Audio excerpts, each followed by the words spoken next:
আসসালামু আলাইকুম। এটিএন বাংলার সংবাদে সবাইকে স্বাগত জানাচ্ছি ফাতিহা শাফি। শুরুতেই থাকছে বিআরবি কেবলস সংবাদ শিরোনাম।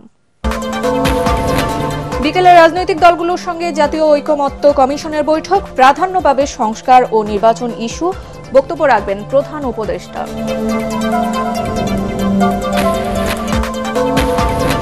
স্থানীয় সরকার নয়, আগে জাতীয় নির্বাচনের দাবি রুহুল কবির রিজভীর। নির্বাচন বিলম্বিত হলে প্রশ্নবিদ্ধ হবে অন্তর্বর্তী সরকার।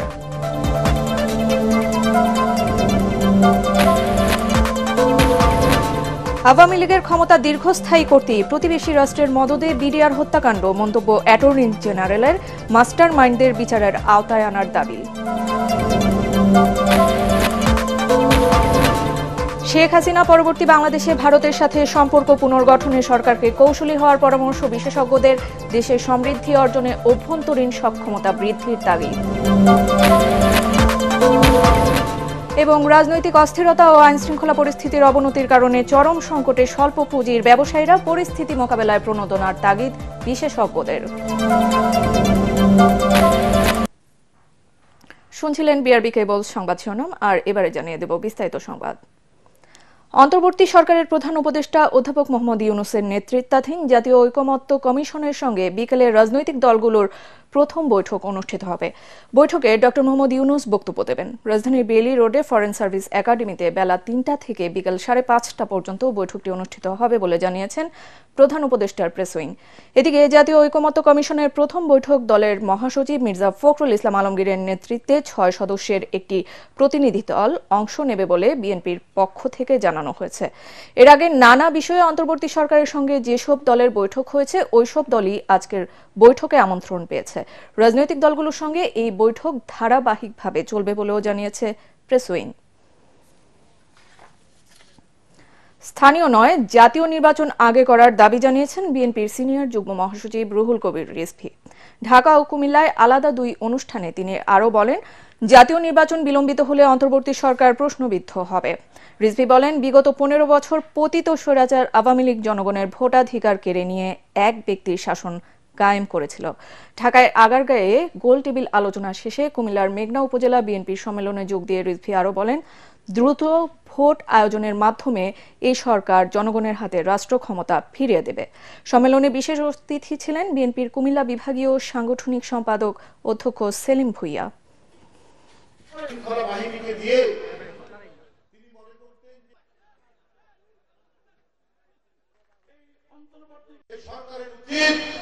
সর্বাগ্রে জাতীয় সংসদ নির্বাচন দিয়ে গণতন্ত্রের যে যাত্রা, গণতন্ত্র এবং সংস্কার দুটোই কিন্তু চলমান প্রক্রিয়া। জনগণের যে দাবি জবাব সুষ্ঠু নির্বাচনের জন্য আরো এই কাজ করা দরকার, সেটা পার্লামেন্টে আলোচনা হবে, রাজনৈতিক দলগুলো সেটাকে তুলে ধরবেন, এইভাবে সংস্কার করতে থাকবে। তো সেই পথ অবলম্বন না করে অন্য পথ দিয়ে গেলে পরে আবার ঘুরে ফিরে দেখবেন যে ফ্যাসিবাদ মাথা তুলে দাঁড়ানোর চেষ্টা করবে। দেশের স্বাধীনতার সার্বভৌমত্বকে বিপন্ন করে আওয়ামী লীগের ক্ষমতা দীর্ঘস্থায়ী করতেই প্রতিবেশী রাষ্ট্রের মদদে বিডিআর হত্যাকাণ্ড সংগঠিত হয়েছে বলে মনে করেন অ্যাটর্নি জেনারেল মোহাম্মদ আসাদুজ্জামান। রাজধানীর এফডিসিতে আয়োজিত অনুষ্ঠানে এ মন্তব্য করেন তিনি। এ সময় ডিবেট ফর ডেমোক্রেসির চেয়ারম্যান হাসান আহমেদ চৌধুরী কিরণ বলেন, বিডিআর হত্যাকাণ্ডের মাস্টার মাইন্ডদেরও তদন্ত করে বিচারের আওতায় নিয়ে আসতে হবে। মিজান শাহজাহানের রিপোর্ট। ডিবেট ফর ডেমোক্রেসির নিয়মিত আয়োজন ছায়া সংসদে এবারের বিষয় ছিল ক্ষমতায় টিকে থাকতে আওয়ামী লীগ সরকার বিডিআর হত্যাকাণ্ড ঘটিয়েছে। এর পক্ষে বিতর্কে অংশ নেয় তেজগাঁও কলেজ, আর বিপক্ষে অবস্থান নেয় বাংলাদেশ ইউনিভার্সিটির বিতার্কিকরা। ছায়া সংসদের স্পিকার ডিবেট ফর ডেমোক্রেসির চেয়ারম্যান হাসান আহমেদ চৌধুরী কিরণ শহীদ সেনা সদস্যদের প্রতি শ্রদ্ধা জানিয়ে বলেন, 25শে ফেব্রুয়ারিকে শহীদ সেনা দিবস ঘোষণা করা হোক। পাঠ্যপুস্তকে বিডিআর হত্যাকাণ্ডের সঠিক ইতিহাস অন্তর্ভুক্ত করার পাশাপাশি আসল খলনায়ককে বিচারের আওতায় আনার দাবি জানান তিনি। পিলখানা হত্যাকাণ্ড চলাকালে বিডিআর সদর দপ্তরের সামনে কারা বিডিআর জনতা ভাই ভাই স্লোগান দিয়েছিল তাদেরকেও ভিডিও ফুটেজের মাধ্যমে চিহ্নিত করবার জন্য অনুরোধ করছি। বাংলাদেশের সশস্ত্র বাহিনীর মনোবলকে খর্ব করবার জন্য একটি পতিত সরকার তার যে নানা রকম মাস্টারমাইন্ড এবং মাস্টারমাইন্ডের নেতৃত্বে হত্যাযজ্ঞ চালিয়েছে। আমরা এই তদন্ত কমিশনের প্রধানকে অনুরোধ করব, অতি দ্রুত, প্রায় 1.5 মাসের বেশি হয়ে গিয়েছে, 2 মাসের কাছাকাছি হয়ে গিয়েছে, আপনি এই তদন্ত রিপোর্ট দিবেন। অনুষ্ঠানে অ্যাটর্নি জেনারেল মোহাম্মদ আসাদুজ্জামান বলেন, তৎকালীন সেনাপ্রধান জেনারেল মঈনুল আহমেদ 25শে ফেব্রুয়ারি হাইকমান্ডের নির্দেশে নিষ্ক্রিয় ছিলেন, অথচ বর্তমান সেনাপ্রধান জেনারেল ওয়াকারুজ্জামান 5ই আগস্ট নির্দেশনার অপেক্ষা না করে জনগণের পক্ষে দাঁড়িয়েছেন। আওয়ামী লীগকে ক্ষমতায় টিকিয়ে রাখার জন্য একটি ইন্টারন্যাশনাল কনস্পিরেসি ছিল। মঈনুল আহমেদের প্রচ্ছন্ন নিষ্ক্রিয়তা ছাড়া এ হত্যাকাণ্ড সম্ভব ছিল না। আমরা দেখেছি জুলাই বিপ্লবে শেখ হাসিনা সরাসরি নির্দেশ দিচ্ছেন গুলি করে লাশ গুম করে দেওয়ার জন্য, ইতিমধ্যেই সামনে চলে এসেছে সাক্ষ্যের মধ্য দিয়ে। সেখানে কই বর্তমান সেনাবাহিনী প্রধান, উনি তো সেই কমান্ড ফলো করেননি। তারা বলেন, একটি প্রতিবেশী রাষ্ট্র বন্ধুত্বের হাত বাড়িয়ে দেওয়ার নাম করে স্বাধীনতা সার্বভৌমত্বের বিরুদ্ধে চক্রান্ত করছে বারবার। এ সময় সংবিধানের ৫ম সংশোধনী নিয়েও কথা বলেন রাষ্ট্রের সর্বোচ্চ আইন কর্মকর্তা। ৫ম সংশোধনী ২০১১ সালে পাশ করার মধ্য দিয়ে ক্ষমতা পাকাপোক্ত করা হয়েছে। ৫ম সংশোধনী পাশ করা সম্ভবপর হয়েছে বিয়ের রাতে বিড়াল মারার মধ্য দিয়ে। 14 সালের নির্বাচন সম্ভব হয়েছে সবার মধ্যে একটা ভীতি এবং আতঙ্ককর পরিস্থিতি তৈরি করার মধ্য দিয়ে। একটি রাষ্ট্র কতটা নির্লজ্জ হতে পারলে আন্তর্জাতিক আইনের লঙ্ঘন করে, এক্সট্রাডিশন চুক্তি লঙ্ঘন করে একজন খুনিকে আশ্রয় দিয়ে একটি রাষ্ট্র বাংলাদেশের মানুষের মুখোমুখি দাঁড়িয়েছে। আমরা দেখতে পাচ্ছি নানা রকম আন্দোলন সংগ্রামের মাঝে আমরা বিডিআর হত্যাকাণ্ডের যে বিচার, সেটি কিন্তু অগ্রাধিকারের ক্ষেত্রে পিছিয়ে পড়ছে। আমরা দাবি রাখতে চাই, বিডিআর হত্যাকাণ্ডে যে 57,974 জন মানুষ নিহত হয়েছে, সেটিকে অন্তর্বর্তীকালীন সরকার অগ্রাধিকার ভিত্তিতে তাদের যে একটি কার্যক্রম, সেই কার্যক্রমে সে পরিচালনা করবে। বিতর্ক প্রতিযোগিতায় বাংলাদেশ ইউনিভার্সিটিকে পরাজিত করে বিজয়ী হয় তেজগাঁও সরকারি কলেজের বিতার্কিকরা। মিজান শাহজাহান, এটিএন বাংলা, ঢাকা। শেখ হাসিনা পরবর্তী বাংলাদেশে ভারত সহ বিশ্বের অন্যান্য বড় দেশের সাথে সম্পর্ক নতুন করে গড়ে তুলতে অন্তর্বর্তী সরকারকে কৌশলী পদক্ষেপ নেওয়ার পরামর্শ দিয়েছেন বিশেষজ্ঞরা। তাদের মতে, কূটনীতি এবং অর্থনীতি স্থিতিশীল থাকে এমনভাবে সাজাতে হবে দেশের পররাষ্ট্রনীতি। আরও জানাচ্ছেন রাসনা দাস। জুলাই আন্দোলন পরবর্তী নতুন বাংলাদেশের জন্য ভূ রাজনৈতিক চ্যালেঞ্জ ও কৌশলগত প্রয়োজনীয়তা নিয়ে এই সেমিনার। এতে বিশ্লেষকরা বলেন, বিগত বছরগুলোয় বাংলাদেশের পররাষ্ট্রনীতি ছিল ভুলে ভরা। আওয়ামী লীগ সরকারের নতজানু নীতির কারণে বর্তমান সরকারের কাছে গুরুত্বপূর্ণ রাষ্ট্র ভারত, চীন ও মার্কিন যুক্তরাষ্ট্রের সঙ্গে ভারসাম্যপূর্ণ সম্পর্ক বজায় রাখা চ্যালেঞ্জ হয়ে দাঁড়িয়েছে। বাংলাদেশের ভবিষ্যৎ এবং এই ভূরাজনীতিকে নিয়ন্ত্রণ করার ক্ষেত্রে বা ভূরাজনীতির সাথে সম্পৃক্ত হওয়ার ক্ষেত্রে প্রধান যে নিয়ামকের ভূমিকা পালন করবে, সেটা হচ্ছে বাংলাদেশ নিজেকে কিভাবে তৈরি করবে তার উপর।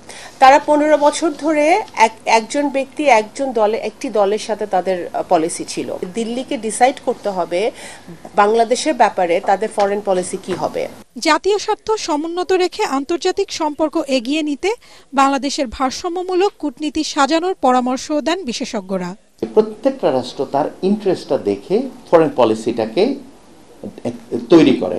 বাংলাদেশের এই উপযুক্ত মানুষরা মূল্যবোধের অবক্ষয়ে জর্জরিত, সেই জায়গাটা ঠিক করতে হবে। Geopolitically this is very very sensitive এবং আমাদের বে অফ বেঙ্গলের দুটো আমি বলবো ট্রানজিট আমাদের আছে, দুটো যদি কোনো রকম ব্লক হয়ে যায় আমরা মারা যাবো। বিকজ আমাদের খাবার আনতে হবে, আমাদের এনার্জি আনতে হবে, আমাদের সবকিছু আনতে হবে এই দুই জায়গা থেকে। কাজে বে অফ বেঙ্গলে আমাদের ওপেন রাখতেই হবে। রাজনৈতিক পরিমণ্ডলে বাংলাদেশের ব্যাপারে আস্থা বৃদ্ধি ও আকর্ষণীয় করে তুলতে দীর্ঘমেয়াদী পরিকল্পনা নিয়ে তা বাস্তবায়ন করা দরকার বলেও মত দেন আলোচকরা। রাসনা দাস, এটিএন বাংলা, ঢাকা।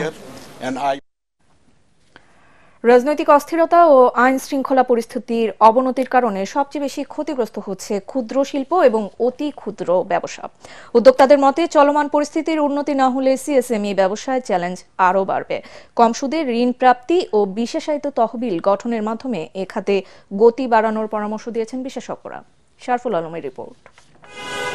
রাজধানীর হাজীপাড়ায় বিভিন্ন ব্র্যান্ডের শোরুম, নানা পণ্যের পসরা নিয়ে ক্রেতার অপেক্ষায় দোকানি, নেই ক্রেতার উপস্থিতি, যাও বা দু একজন আসছেন, পণ্য না কিনেই চলে যাচ্ছেন। ব্র্যান্ডের শোরুমগুলোতে এমন চিত্র নিত্যদিনের। উদ্যোক্তারা বলছেন, করোনার পর কিছুটা ঘুরে দাঁড়াতে পারলেও রাজনৈতিক পট পরিবর্তনের কারণে কমছে ক্রেতা, বাড়ছে ব্যবসার খরচ। এ নিয়ে উদ্বিগ্ন সিএসএমই খাতের উদ্যোক্তারা। তাদের মতে, বিক্রি না বাড়লে পিছিয়ে পড়বে ব্যবসা ও কর্মসংস্থান। কাস্টমার আসতো, আমরাও সেল করে খুবই স্যাটিসফাই হতাম, কাস্টমারও স্যাটিসফাই হতো, কিন্তু আমরা ওরকমভাবে এখন সেল করতে পারতেছি না। কাস্টমার তেমন ফিডব্যাক পাচ্ছি না। আমাদের দোকান ভাড়া আছে, স্টাফ খরচ আছে, এভরিথিং যে খরচটা এগুলো কাভার দিয়ে আমরা হিমশিম খেয়ে যাচ্ছি। পারচেজিং পাওয়ার অনেক কমে গেছে মানুষের একটা অস্থিরতার ভিতর আছে, আসলে কি হবে। সামনে রমজান আছে, সবাই কেনাকাটা করে, আমরা ওইটার জন্যই বসে আছি। রেট অফ ইন্টারেস্ট যাতে কম হয়, ফান্ড যদি পাই আমরা চেষ্টা করব বিজনেসটাকে আবার ঘোড়ায় নিয়ে আসতে আগের জায়গায়।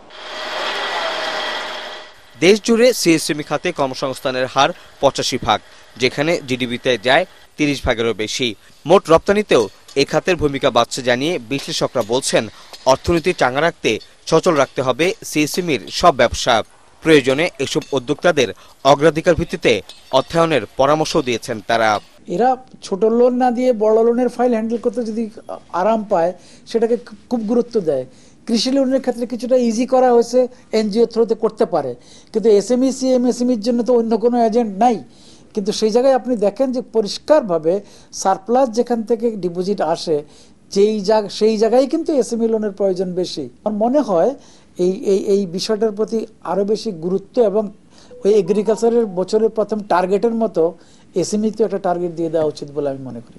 রমজানে সিএসএমইর ব্যবসায় বিক্রি বাড়বে জানিয়ে আইন শৃঙ্খলা পরিস্থিতির উন্নয়ন ও রাজনৈতিক স্থিতিশীলতা নিয়ন্ত্রণে সরকারের সহযোগিতা চান ব্যবসায়ীরা, নইলে ব্যবসা গুটিয়ে নিতে পারেন অনেকেই, এমন আশঙ্কাও করেছেন কেউ। শরফুল আলম, এটিএন বাংলা, ঢাকা। পানির ন্যায্য হিস্সা ও তিস্তা মেগা প্রকল্প বাস্তবায়নের দাবিতে 48 ঘণ্টা লাগাতার অবস্থান কর্মসূচির ডাক দিয়েছে তিস্তা নদী রক্ষা আন্দোলন নামে একটি সংগঠন। আগামী 17 ও 18 ফেব্রুয়ারি তিস্তা পাড়ের 11টি পয়েন্টে অবস্থান কর্মসূচি পালিত হবে। সে লক্ষ্যে তিস্তা পাড়ে চলছে ব্যাপক প্রস্তুতি। সভা, সেমিনার, বড় পর্দায় ছবি প্রদর্শন, ভাওয়াইয়া ও পালাগানে মুখরিত হবে এসব পয়েন্ট। এছাড়া প্রতিটি পয়েন্টে দিনের বেলায় ঘুড়ি ওড়ানো, রাতে মশাল প্রজ্বলন ও নদী নিয়ে গবেষকদের সেমিনার এবং বিভিন্ন ডকুমেন্টারি প্রচার করা হবে। আয়োজকরা আশা করছেন, এর মধ্য দিয়ে তিস্তা ইস্যু শুধু জাতীয় পর্যায়ে নয়, তা আন্তর্জাতিক পরিসরে ছড়িয়ে যাবে। অবস্থান কর্মসূচি সফল করতে রংপুর বিভাগের 5টি জেলায় চলছে মাইকিং, গণসংযোগ ও শোভাযাত্রা। পানি বৈষম্যের কারণে আপনারা নিজেরা তাকিয়ে দেখছেন যে তিস্তা নদী মরুভূমি। আমরা দীর্ঘদিন ধরে দাবি করতেছি খরা মৌসুমে পানি দেওয়ার জন্য, বর্ষাকালে যে অতর্কিত পানি ছেড়ে দেয়। আগামী 17-18 তারিখ যে লাগাতার জনতার সমাবেশের ডাক দিয়েছি, আমি বিশ্বাস করি এই বৃহত্তর রংপুরের 5টি জেলার লাখো মানুষ তিস্তা পাড়ে অবস্থান নেবে। বিশ্ব ইজতেমার দ্বিতীয় পর্বের দ্বিতীয় দিনে ধর্মীয় বয়ান শুনে ও ইবাদত বন্দেগীর মাধ্যমে সময় কাটাচ্ছেন মুসল্লিরা। আগামীকাল আখিরি মোনাজাতের মধ্য দিয়ে শেষ হবে 58তম বিশ্ব ইজতেমার এবারের আসর। আখিরি মোনাজাত উপলক্ষে নিরাপত্তার নজরদারি বাড়িয়েছে গাজীপুর মেট্রোপলিটন পুলিশ। টঙ্গী থেকে ফিরে রিপোর্ট করছেন মাজহারুল হক মুহাজির। টঙ্গীর তুরাগ তীরে বিশ্ব ইজতেমার দ্বিতীয় পর্বে অংশ নিতে দেশ বিদেশের লাখো ধর্মপ্রাণ মুসল্লিরা অংশ নিয়েছেন। তবে ইজতেমার প্রথম দিন শবে বরাত হওয়ায় রাতভর ইবাদত বন্দেগীতে মশগুল ছিলেন মুসল্লিরা। মহান আল্লাহ তাআলা দরবারে দুহাত তুলে দোয়া কামনা করেন তারা। শবে বরাতে ইজতেমা হয়েছে, এটা আল্লাহ তাআলার দরবার লাখ লাখ শুকরিয়া। সমস্ত উম্মতি মুহাম্মদী কেমনে বাঁচতে পারে এই দোয়াটাই করি আল্লাহর কাছে। আমরা সারা বছর যেন টঙ্গী ইজতেমা করতে পারি, আমাদের জোর ইজতেমা আমাদের যেন কোনো বাধা না দেয়। Every people মুসলমান must be চারমাস এভরি ইয়ার ইনশাআল্লাহ। কিন্তু কয়েক ধাপে ইজতেমা আয়োজনকে ভালোভাবে দেখছে না তাবলিগ জামাতের এই সাথীরা। দুই পক্ষ হয়ে গেছে, আমরা এটা না করি, আমরা সবাই আল্লাহর উদ্দেশ্যে ইজতেমায় আসি। আসলে ইজতেমাতে সবাই মিলামিশা করাই উত্তম। এই বিশ্ব আমিরকে নিয়ে সবাই একসঙ্গে যাতে ইসলামের এই কাজ করতে পারি, আমাদের উভয় দলকে আল্লাহ তাআলা যেন এক আর নেক করে দেয়। এদিকে ইজতেমায় অংশ নেয়া দেশি বিদেশি মুসল্লিদের সার্বিক নিরাপত্তায় কাজ করছে গাজীপুর মেট্রোপলিটন পুলিশ। সামাজিক যোগাযোগ মাধ্যমে প্রচার হওয়া সকল গুজব থেকে দূরে থাকার পরামর্শ মাওলানা সাতপন্থী তাবলিগ জামাতের। ইজতেমা নিরাপত্তা সম্পূর্ণ ভালো আছে এবং ভালো থাকবে। শুধু আমরা একাই নিরাপত্তা দিচ্ছি না, এখানে অন্যান্য বাহিনীরও নিরাপত্তা দিচ্ছে, আমাদের পর্যাপ্ত ফোর্স আছে। যে আমরা কোনো রকম নৈরাজ্য চাই না, আমরা একটা সুন্দর পরিবেশের মধ্যে পুরো বাংলাদেশে আমরা সবাই মুসলমান এবং আমরা ভাই ভাই, আমরা এই দাওয়াতের মেহনত একসাথে সবাই করতে চাই কোনো রকম বাধা বিপত্তি ছাড়া। রোববার আখেরি মোনাজাতের মধ্য দিয়ে শেষ হবে ৫৮তম বিশ্ব ইজতেমার এবারের আসর। এতে অংশ নিতে আরও অনেকে সামিল হবেন বলে প্রত্যাশা নিজামুদ্দিন মারকাজ তথা সাতপন্থী তাবলিগ জামাতের সাথীদের। প্রথমবারের মতো শবে বরাত পাওয়া বিশ্ব ইজতেমায় অংশ নেয়া ধর্মপ্রাণ মুসল্লিরা সারা রাত থেকেই ইবাদত বন্দেগীতে মশগুল। আল্লাহর দরবারে তারা দোয়া করছেন নিজেদের সুখ সমৃদ্ধির পাশাপাশি দেশের সমসাময়িক নানা বিষয় নিয়েও। তবে তারা বলছেন ইজতেমা যেন হয় ঠিক আগের মতো, ইজতেমা যেন হয় বিভক্তিহীন। টঙ্গীর তুরাগ নদীর তীর থেকে মাসহারুল হক মুহাজির, এটিএন বাংলা, গাজীপুর।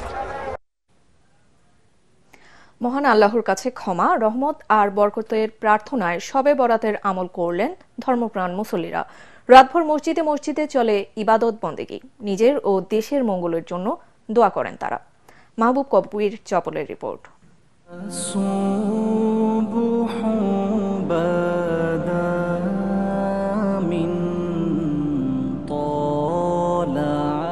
কথায় আছে বিশ্বাসে বস্তু মেলে তর্কে বহুদূর। মহান আল্লাহর নৈকট্য লাভের বিশ্বাসে ইবাদত বন্দেগীতে মশগুল মুসল্লিরা। শবে বরাত বা লাইলাতুল বরাতকে বলা হয় সৌভাগ্যের রজনী, যা মুসলমানদের কাছে বিশেষ এক অফারের রাত। হাদিসে আছে শাবান মাসের 14 তারিখ দিবাগত রাতে মহান আল্লাহ বান্দার জন্য বিশেষ দৃষ্টি রাখেন, ক্ষমা প্রার্থনাকারীকে ক্ষমা করেন, রহমত বরকত চাইলে 2 হাত ভরে দেন।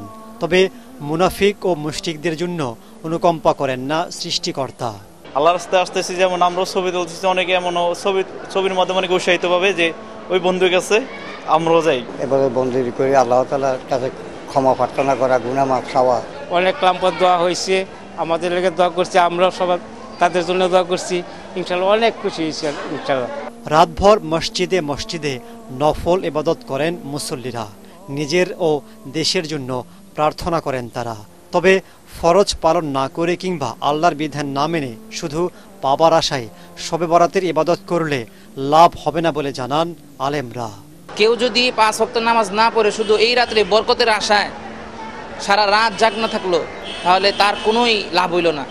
5 ওয়াক্ত নামাজ পড়বে, সাথে সাথে আল্লাহ তাআলার বিশেষ রজনীগুলোতে সে আল্লাহ তাআলার কাছে নফল নামাজ পড়ে, জিকির করে, কোরআন তেলাওয়াত করে আল্লাহ তাআলার কাছে যাবে, তাহলে এই রাতের পরিপূর্ণ ফজিলত বরকত পাওয়া যাবে। আমরা খুবই খারাপ সমস্যায় দীর্ঘদিন কাটাইছি, এখন আমরা সবাই দোয়া করি এই দেশটা যেন খুব সুন্দরভাবে সামনের দিকে এগিয়ে যায় উন্নয়নের সাথে। পবিত্র শবে বরাত মুসলমানদের কাছে রমজানের আগমনে বার্তা নিয়ে আসে। এখান থেকেই রোজার প্রস্তুতি শুরু হয়ে যায়। অন্যায় কাজ থেকে মানুষকে বিরত রাখার তারা জায়গায় যা মানুষকে হেদায়েতের পথে আনে বলে মনে করছেন মুসল্লিরা। মাহবুব কবির চপল, এটিএন বাংলা, ঢাকা। নাটোরের লালপুরে চাঁদাবাজির অভিযোগে স্থানীয় বিএনপি নেতা ও তার 2 ছেলেকে আটকের প্রতিবাদে থানা ও সড়ক অবরোধ করে বিএনপির নেতা কর্মীরা। পুলিশ ও স্থানীয়রা জানায় লালপুর সদর ইউনিয়নের 9 নম্বর ওয়ার্ড মেম্বার জাহাঙ্গীর আলমের কাছে 20,000 টাকা চাঁদা দাবি করে ওয়ার্ড বিএনপি নেতা খোকন খা ও তার 2 ছেলে ছাত্রদল কর্মী ফিরোজ ও অনিক। চাঁদাবাজির একটি ভিডিও যৌথ বাহিনীর কাছে পৌঁছালে গতরাতে লালপুর কলোনি এলাকায় অভিযান চালিয়ে তাদেরকে আটক করে থানায় হস্তান্তর করা হয়। আটক 3 জন মুক্তির দাবিতে সকালে তাদের সমর্থকরা প্রথমে থানার সামনে অবস্থান নেয় ও থানা ঘেরাও করে। সেখান থেকে পুলিশ তাদের সরিয়ে দিলে তারা লালপুর বাজারের ত্রিমোহনী মোড়ে অবস্থান নিয়ে ঈশ্বরদী লালপুর বাঘা আঞ্চলিক মহাসড়ক অবরোধ করে। পরে পুলিশের বিশ্বাসে বিক্ষুব্ধরা সড়ক অবরোধ তুলে নেয় বলে জানান লালপুর থানার ওসি নুরুজ্জামান রাজু। এবারে আল আরাফা ইসলামী ব্যাংক অর্থ সংবাদ।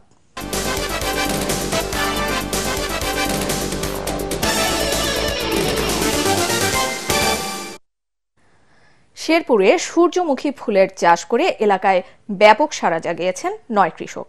50 টাকার টিকিট নিয়ে ফুল প্রেমীরা সূর্যমুখী খেতে প্রবেশ করে মেতে উঠেছেন আনন্দে। সূর্যমুখীর আবাদে এলাকাটি কৃষি পর্যটনে পরিণত হয়েছে বলে মনে করছেন জেলা প্রশাসক ও কৃষি কর্মকর্তারা। শেরপুর থেকে মোহাম্মদ আব্দুর রহিম বাদলের রিপোর্ট, জানাচ্ছেন তামান্না জেনিফার। হাজার হাজার সূর্যমুখী ফুটে আছে বাগানে। এমন দৃশ্য সামাজিক যোগাযোগ মাধ্যমে ছড়িয়ে পড়লে বাগানটি এক নজর দেখতে জেলার বিভিন্ন প্রান্ত থেকে ভিড় করছেন প্রকৃতিপ্রেমীরা। ফুলের সমারোহে বদলে গেছে ওই এলাকার প্রাকৃতিক পরিবেশ। নয়নাভিরাম এই দৃশ্য উপভোগ করতে দুপুর থেকে সন্ধ্যা পর্যন্ত ঢল নামে দর্শনার্থীদের। মাথাপিছু 50 টাকা টিকিটে আয় হচ্ছে ভালোই।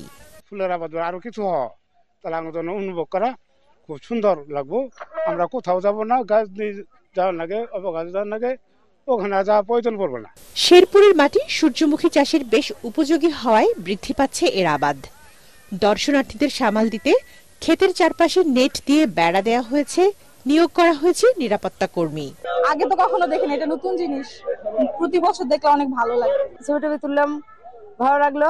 সবাই মিলে প্রথমে মোবাইলে দেখছি, দেখার পরে তো আমার বান্ধবীকে বলছি যে চল আমার ঘুরে যেতেই হবে। সব ফ্রেন্ডরা মিলে এখানে ঘুরতে আসছি, আসার পর এখানে 50 টাকা টিকিট নিল। শেরপুর সদর উপজেলার কৃষি কর্মকর্তা জানান, তেল জাতীয় ফসল হিসেবে সূর্যমুখীকে কৃষকের কাছে পরিচিত করতে উদ্যোগ নিয়েছেন তারা। সূর্যমুখী তেলটা দেখা গেছে যে আমাদের সরিষার চাইতে উৎপাদনও বেশি হয় হেক্টর প্রতি, এবং সূর্যমুখী তেলে আমাদের লিনোলিক অ্যাসিড থাকাতে আমাদের শরীরের জন্য উপকারী, আমাদের হার্টের জন্য উপকারী। সরকারি সহায়তায় প্রদর্শনী প্লট করা হয়েছে প্রায় 4.5 একর। এটি আমার মনে হয়েছে যে এটা একটা ভীষণ লাভ করে একটা ফসল, অন্যান্য ফসলের তুলনায় এটাতে অনেক লাভবান হবে আমাদের কৃষক। কৃষি প্রধান জেলা শেরপুরে সরকারি সহায়তায় সূর্যমুখী আবাদের প্রদর্শনী প্লট করা হয়েছে প্রায় 4.5 একর জমিতে। অন্যান্য ফসলের তুলনায় এই চাষ লাভজনক হওয়ায় পর্যটন শিল্পেও সম্ভাবনার পথ খুলে দেবে সূর্যমুখী। Bureau report, ATN Bangla.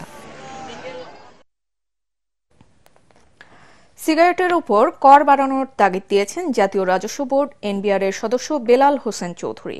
রাজধানীর বাংলা মোটরে বিশ্ব সাহিত্য কেন্দ্রে আয়োজিত উন্নয়ন সমন্বয়ের কর্মশালায় তিনি এ আহ্বান জানান। তিনি বলেন, সর্বশেষ 3 অর্থ বছরে নিত্য খাদ্যপণ্যের দাম বেড়েছে যেখানে 84% পর্যন্ত, সেখানে এই সময়ে বিভিন্ন স্তরের সিগারেটের দাম গড়ে বেড়েছে মাত্র 7.25%। আবার সিগারেটের বিক্রিও বাড়ছে প্রতি বছর 4% হারে।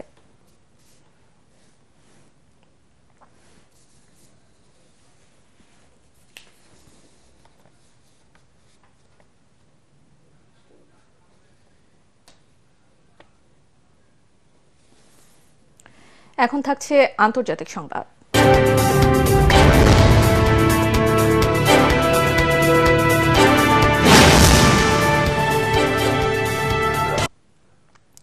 যুদ্ধবিরতি চুক্তির অংশ হিসেবে আজ শনিবার আরও 369 জন কারাবন্দীকে মুক্তি দেবে ইসরায়েল।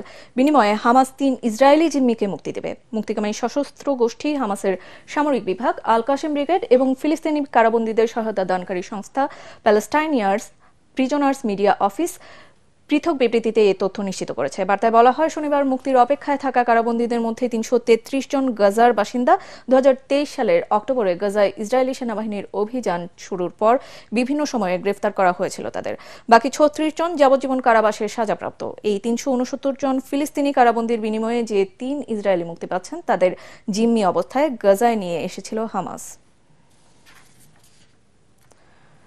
রাশিয়ার সঙ্গে সরাসরি আলোচনার জন্য প্রস্তুত বলে জানিয়েছেন ইউক্রেনের প্রেসিডেন্ট ভলোদিমির জেলেনস্কি।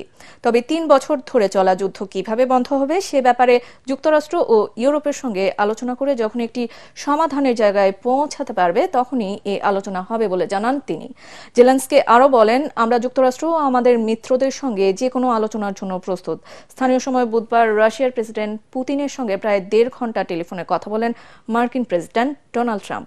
পরে ইউক্রেন যুদ্ধ দ্রুত শেষ করা তার লক্ষ্য বলে জানান ট্রাম্প। অন্যদিকে ডোনাল্ড ট্রাম্প ও ভ্লাদিমির পুতিনের মধ্যে সাম্প্রতিক ফোন আলাপের পর ইউক্রেন ও ইউরোপীয় মিত্রদের মধ্যে গভীর উদ্বেগ দেখা গিয়েছে। ট্রাম্পের এ ধরনের একতরফা কূটনৈতিক পদক্ষেপকে ইউক্রেনের স্বার্থ উপেক্ষা করার শামিল বলে মনে করা হচ্ছে। মেক্সিকোতে ভ্যালেন্টাইন্স ডের আগে গণবিয়ের আয়োজন করা হয়। 100 এর বেশি প্রেমী যুগল বিবাহ বন্ধনে আবদ্ধ হন।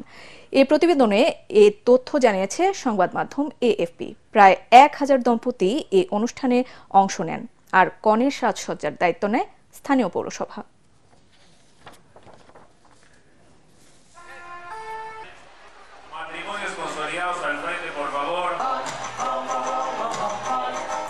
এবারে থাকছে পার্টিক্স খেলার খবর।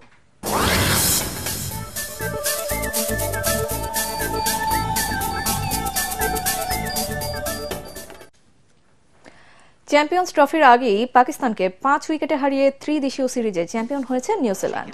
আগামী 19 ফেব্রুয়ারি আইসিসি চ্যাম্পিয়ন্স ট্রফির নবম আসরের পর্দা উঠবে পাকিস্তান নিউজিল্যান্ডের উদ্বোধনী ম্যাচ দিয়ে। তার আগে ড্রেস রিহার্সালে নেমেছিল দুই দল। 3 দেশের এই প্রতিযোগিতায় চ্যাম্পিয়ন হয়েই যেন কিউইরা আগাম হুঁশিয়ারি দিয়ে রাখল। করাচিতে প্রথম ব্যাট করে 242 রানে অল আউট হয় স্বাগতিকরা। অধিনায়ক রিজওয়ান 46 এবং সালমান আগা 45 রান করেন। কিউই বোলার উইলিয়াম ওরিক 43 রানে 4 উইকেট তুলে নেন। জবাবে ডেরিল মিচেলের 57 এবং টম ল্যাদামের 56 রানের ইনিংসে 28 বল বাকি থাকতেই 5 উইকেটে 243 রান তুলে জয় পায় নিউজিল্যান্ড। ইংলিশ প্রিমিয়ার লিগে চেলসিকে 3-0 গোলে হারিয়ে পয়েন্ট টেবিলের 8ম স্থানে উঠে এলো ব্রাইটন। এতে এক সপ্তাহের মধ্যে অল ব্লুদের 2বার হারালো ব্রাইটন। নিজেদের মাঠে খেলার 27 মিনিটে জাপান ফরওয়ার্ড কিয়োরো মিতোমার গোলে লিড নেয় ব্রাইটন। 38 মিনিটে গাম্বিয়ান ফরওয়ার্ড ইয়ানকুভা মিন্তেস ব্যবধান দ্বিগুণ করেন। বিরতি থেকে ফিরে আবারও ব্যবধান বাড়ানোর চেষ্টা করতে থাকে ব্রাইটন। 63 মিনিটে মিন্তেসের কল্যাণে 3-0 গোলে এগিয়ে যায় সিগালরা। এতে গত 9 নভেম্বরের পরে নিজেদের মাঠে দ্বিতীয় জয় পেল ব্রাইটন।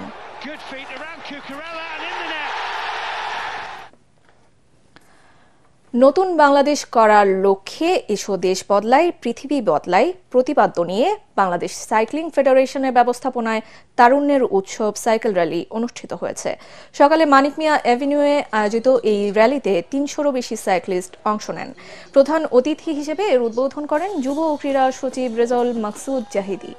বিশেষ অতিথি ছিলেন জাতীয় ক্রীড়া পরিষদের সচিব আমিনুল ইসলাম এবং বাংলাদেশ সাইক্লিং ফেডারেশনের সাধারণ সম্পাদক তাহিরুল আলম চৌধুরী স্বপ্ন। র্যালিটি জাতীয় সংসদ ভবনের সামনে থেকে শুরু হয়ে ফার্মগেট, কারওয়ান বাজার, শাহবাগ, মৎস্য ভবন, আব্দুল গনি রোড হয়ে পল্টন জাতীয় স্টেডিয়ামে গিয়ে শেষ হয়।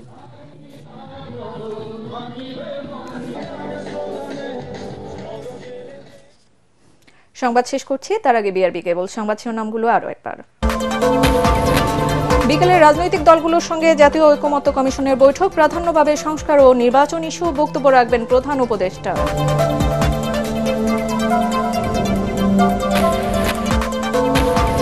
স্থানীয় সরকার নয়, আগে জাতীয় নির্বাচনের দাবি রুহুল কবির রিজভীর। নির্বাচন বিলম্বিত হলে প্রশ্নবিদ্ধ হবে অন্তর্বর্তী সরকার।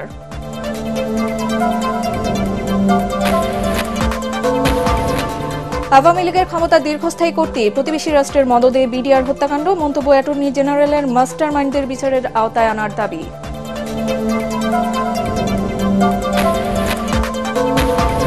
শেখ হাসিনা পরবর্তী বাংলাদেশে ভারতের সাথে সম্পর্ক পুনর্গঠনে সরকারকে কৌশলী হওয়ার পরামর্শ বিশেষজ্ঞদের।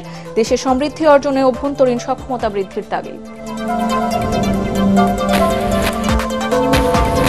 এবং রাজনৈতিক অস্থিরতা ও আইনশৃঙ্খলা পরিস্থিতির অবনতির কারণে চরম সংকটে স্বল্প পুঁজির ব্যবসায়ীরা, পরিস্থিতি মোকাবেলায় প্রণোদনার তাগিদ বিশেষজ্ঞদের।